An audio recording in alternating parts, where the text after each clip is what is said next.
কি করেছো তুমি? ওই হাওড়া স্টেশনটা ইন্টারন্যাশনাল স্টেশন আমি করে দিয়ে গিয়েছিলাম, ওটা তুমি করনি। বেলুড় স্টেশন আমি করে দিয়ে গেছিলাম, দক্ষিণেশ্বর আমি করে দিয়েছিলাম, সাঁতরাগাছি আমার সময় হয়েছিল। এসব ধাপ্পা দেবে না। এবং প্রত্যেকটা প্রার্থীর উচিত তার ভোটারদের কাছে পৌঁছানো, আপিল করা। আমি সমস্ত রকম ওই দিয়ে চেষ্টা করছি। আমি মোবাইলে ভয়েস রেকর্ড পাঠাচ্ছি, হোয়াটসঅ্যাপে মেসেজ পাঠাচ্ছি, সব যেভাবেই হোক আমি আমার 80% ভোটারের কাছে আমি পৌঁছানোর চেষ্টা করছি। এটাও তার পার্ট। তবে এখানে মর্নিং ওয়াকারদের ডিস্টার্ব না করে, পতাকা ঝান্ডা ফেস্টুন না নিয়ে, এখানে যেভাবে ভদ্রভাবে শোভাল দিয়ে নমস্কার প্রতি নমস্কার দেওয়া নেওয়া যায়, এই কাজটা আমি করেছি। It's not new. শুভেন্দুদা, ডায়মন্ড হারবারে আইপিএস সহ 5 জনকে সাসপেন্ড করেছে এবং বিভাগীয় তদন্তের নির্দেশ দিয়েছে কমিশন। এবং প্রথম কোনো আইপিএস নির্বাচন চলাকালীন সন্দীপ বড়াই তাকে সাসপেন্ড করল দারুণ কমিশন। সিদ্ধান্ত। আমি কাল রাতে পেয়েছি, thanks to election commission. Thanks to election commission. শুধু তাই নয়, ডেমোক্রেসি রক্ষা করার ক্ষেত্রে এই এত বড় সিদ্ধান্ত খুব প্রয়োজন ছিল। আচ্ছা, উনি কালকে বলেছেন হাওড়া স্টেশন, দক্ষিণেশ্বর মন্দির, এগুলো সব উনি করেছেন, কি করতে দেখেছেন? মাথা খারাপ। আর কোনো কমেন্টের দরকার নেই। ভগবান ক্ষমা করে। কি উত্তর দেবেন বলুন তো? একদম ইটস ভেরি ব্যাড, একদম ব্যাড। এই রেশন দুর্নীতিতে ফের সক্রিয় হতে দেখা গেছে ইডিকে এবং হাবড়ায় 2 জায়গায় আজকে ইডি তল্লাশি অভিযানে বালু বেরিয়েছে। পাড়ায় ঢুকে গেছে, বালু প্রায় পাড়ায় ঢুকে গেছে। বালু আবার প্রার্থী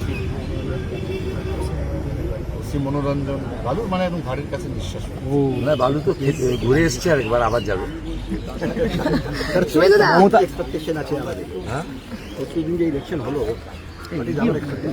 আমি তো হিউজ ম্যান্ডেটের ওয়েট করছি, আর আমাদের নেতা বলে দিয়েছে সংখ্যা, তারপরে তো আমি আর অন্য সংখ্যা বলতে পারি না।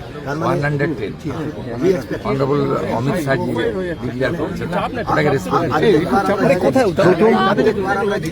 আমরা সন্দীপ বড়াই সহ এতগুলো নাম রয়েছে পরপর, মৌসুম চক্রবর্তী থেকে শুরু করে ঈশানী পাল, একের পর এক নাম রয়েছে। কিন্তু যে অভিযোগটা করা হচ্ছে কমিশনের তরফে, যে এদের বিরুদ্ধে এর আগে যখন নির্বাচন হয়েছে বিভিন্ন জায়গায় এরা একটি পার্টিকুলার রাজনৈতিক দলের হয়ে ক্যাডার হিসেবে কাজ করছে।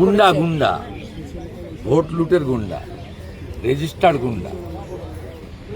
সিপিএম এর সময় সুশান্ত ঘোষ, লক্ষণ সেটরা গুন্ডামি করতো, রিগিং করতো। এরা হচ্ছে রেজিস্টার্ড গুন্ডা, বেতন পায় ট্যাক্সের টাকায়, আর গুন্ডামি করে তৃণমূল কংগ্রেস।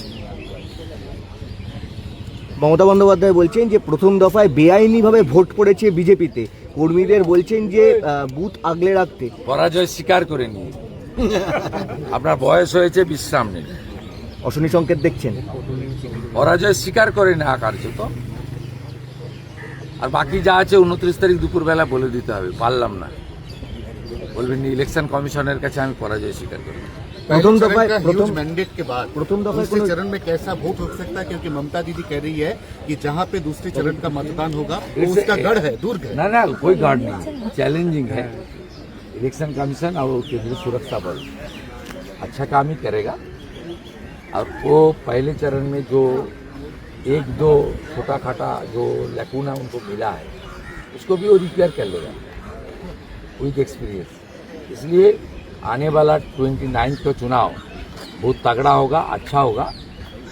और डेमोक्रेसी बहाल करने के लिए जो करना है, मेरा एक ही अपील है, कलकत्ता से लेकर सब अर्बन एरिया का वोटर, गांव तो दिखा दिया 93% पोलिंग करके।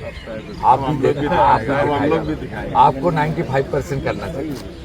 वोटिंग परसेंटेज में गांव का साथ आपको भी कंपटीशन करना चाहिए, यही मेरा गुंजाइश है।